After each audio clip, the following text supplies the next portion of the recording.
I'm going to start this week's edition of Fucking Unbothered with a warning. I'll be discussing in this episode some heavy themes, rape, sexual abuse, sexual trauma. So if you're someone who has experienced any of that, or just in general, this is a conversation that sets off certain emotional triggers, please feel free to skip this video.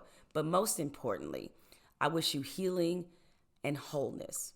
Now, over the last couple weeks, a number of civil lawsuits have been filed against some very high-profile people in entertainment, alleging they committed sexual assault, abuse, harassment, starting with 54-year-old Sean Puff Daddy Combs. Sean Combs accused of rape and physical abuse by his ex Cassie.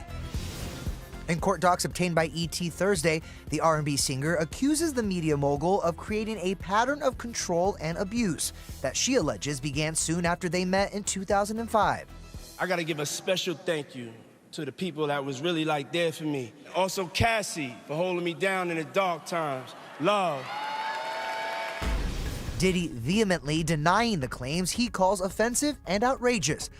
Among them, allegations Combs kicked and punched Cassie, who also claims he made her engage in sexual acts with male sex workers. Diddy settled his lawsuit with Cassie with the quickness. And by the quickness, I mean he settled it the very next day. Now, I don't know what Diddy did or didn't do, but I do know the conversation around his case and the others that have come to light since has me fucking bothered. New York Mayor Eric Adams, Guns N' Roses singer Axl Rose, Cuba Gooding Jr., music mogul Jimmy Iovine, renowned music executive L.A. Reid. Just some of the names that were mentioned in these lawsuits lately, besides Puff Daddy Combs. Now, Puffy also faces 2 more lawsuits in which he is accused of date rape, drugging a woman and videotaping it without her knowledge and sharing it with friends. Now, if you're wondering why these allegations are just suddenly being brought to the surface, there was a law in effect that was the catalyst for this. In 2022, New York Governor Kathy Hochul signed the Adult Survivors Act, which temporarily lifted the statute of limitations for filing a sexual assault complaint,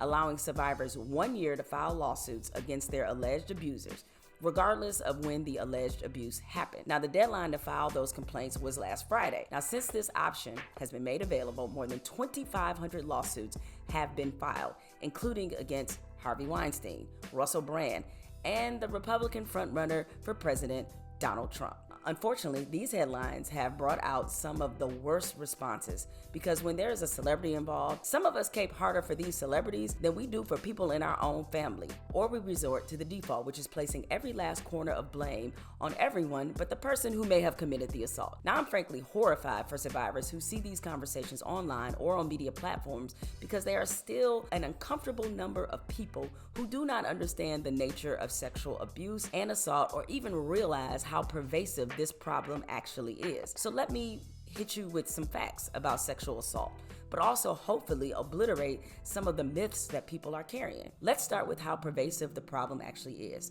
According to the Centers for Disease Control, over half of women and almost 1 in 3 men have experienced sexual violence involving physical contact during their lifetimes. 1 in 4 women and about 1 in 26 men have experienced completed or attempted rape. Think of it this way. We all just got together for Thanksgiving last week. Half the women that were in the room with you likely have experienced some sort of sexual violence, and 1 in 4 of those women experience a completed or attempted rape. I unfortunately am a statistic. I was nearly raped in middle school by a family friend's brother, and I was lucky enough to have fought and escaped my attacker. That is unusual.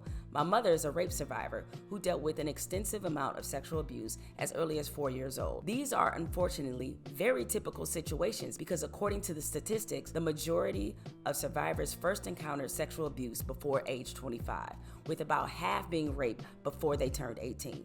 And with women who identify with a racial or ethnic group, the statistics are even more frightening. So we know that this is a huge problem. We also know, per the National Sexual Violence Resource Center, that the majority of these assaults are committed by either intimate partners or by acquaintances. It's almost always someone the woman knows. That was certainly the case for me and largely the case for my mother. My mother outed her abuser as a child and was not believed. I outed my attempted rapist and his family didn't believe me either, and they called me a liar. My mother and I went to the police within hours of it happening, and when my mother later was raped at gunpoint after already suffering through childhood sexual abuse, she reported it to the police immediately. In my case, I got a we'll see what we can do. we'll keep investigating. It's been a good 30 years or so, and I'm still waiting on the police to wrap up their investigation. My mother, who was subjected to a rape kit, well, she's still waiting on the police in Houston to give her an update on her investigation. It's been about 40 years, and the police haven't talked to her since the day they took the report. And I promise you that if either one of us could sue our attacker, we absolutely would. So it shouldn't be hard for people to understand why those who have been victimized feel like they need to grasp at any sense of justice that they can, even if it's financial justice. And yet we're still saying stuff like this. Say that they want to be the voice so this doesn't happen to somebody else. So I'm doing this, and it's not about the money, it's about this not happening to somebody else. But then you get enough money and you shut the up. So which one is it?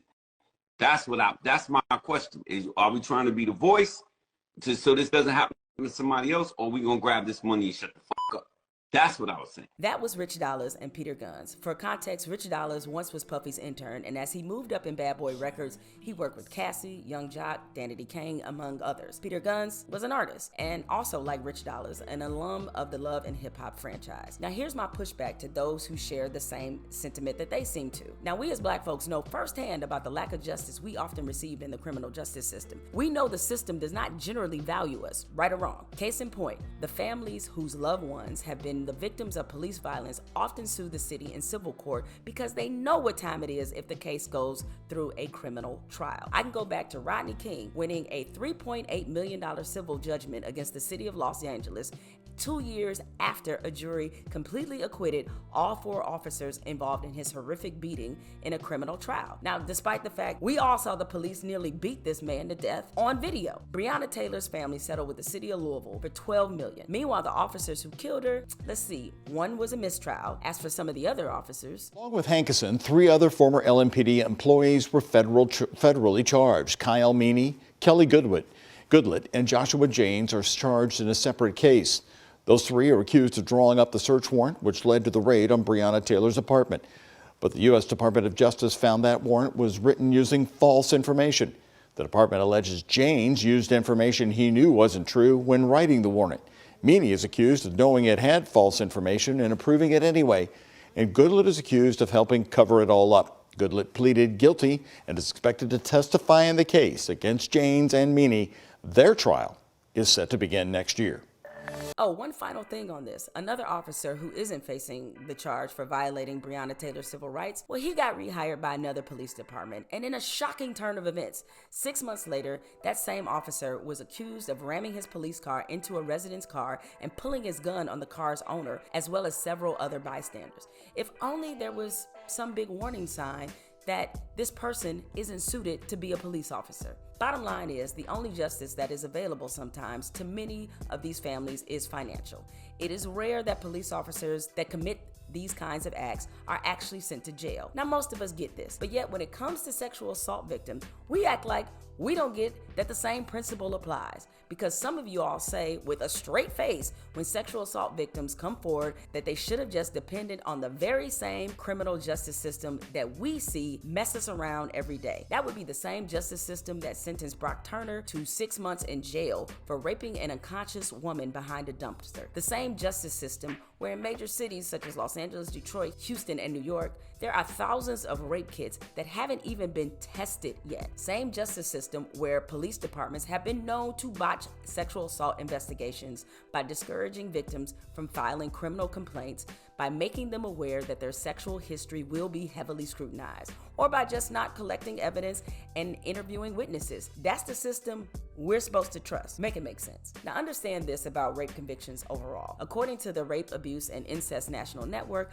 out of every 1,000 sexual assaults, 975 go free. Let me repeat that again for the cheap seats. 975 out of 1,000 people who commit sexual assault go free. And on top of that, according to a recent study, men found guilty of raping black women receive shorter sentences than those who are convicted of raping white women. With civil suits, the burden of proof is lower, and the evidence that is admissible is also different. Now, I'm not naive. Some women have lied about being sexually assaulted. Some women have used the civil method as a quote-unquote money grab, and the people who lied deserve to be punished. But that is not the norm or the standard. It's interesting to me how the liar narrative becomes the focal point of sexual assault conversations when clearly the extensive degree in which real sexual assaults happen is the issue. Because if you're going with the everybody's a liar narrative when it comes to sexual assault, for one, false reports account for only 2 to 8% of the sexual assaults reported. You kind of remind me, if you're going with this narrative, of the people